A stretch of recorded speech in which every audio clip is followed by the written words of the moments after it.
ঈশ্বরচন্দ্র বিদ্যাসাগর, যার সঙ্গে জড়িয়ে রয়েছে বাঙালির আবেগ, ভালোবাসা আর একরাশ শ্রদ্ধা।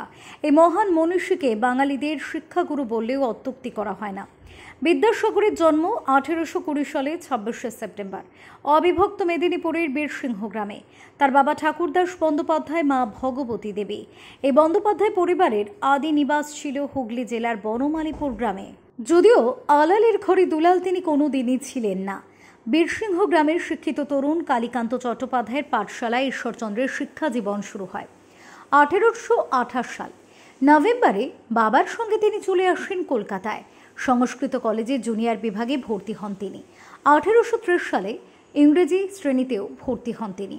1839 হিন্দু ল কলেজের পরীক্ষায় উত্তীর্ণ হয়ে বিদ্যাসাগর উপাধি লাভ করেন। মাত্র 21 বছর বয়সে ফোর্ট উইলিয়াম কলেজে বাংলার অধ্যাপক হিসেবে কাজ শুরু করেন। 1855 সালে বিধবা বিবাহ বিষয়ে তার প্রথম পুস্তক প্রকাশিত হয়। এরপরেই প্রকাশিত হয় তত্ত্ববোধিনী পত্রিকায় বিধবা বিবাহ বিষয়ক প্রবন্ধ।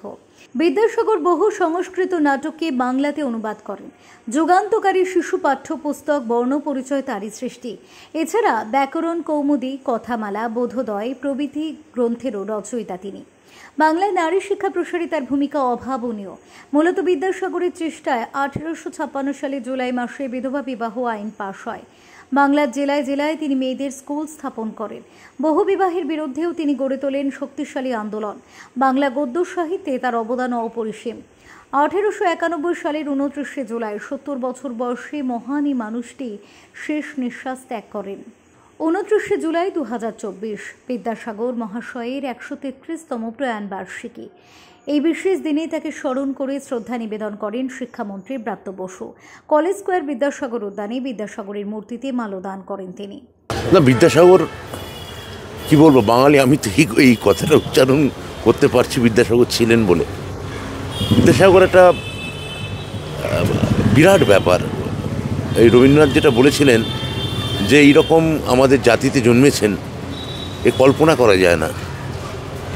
এবং ভেবে দেখুন, ওই রকম কলকাতা থেকে কয়েকশো কিলোমিটার দূরে ওই রকম একটা অজপাড়াগা থেকে উঠে এসে কলকাতাকে বস্তুত মেধার দিক থেকে, শিক্ষার দিক থেকে, চিন্তার দিক থেকে, মননের দিক থেকে নিয়ন্ত্রণ করা, এটা কতটা কঠিন। বিদ্যাসাগর একটা অভিনব ঘটনা।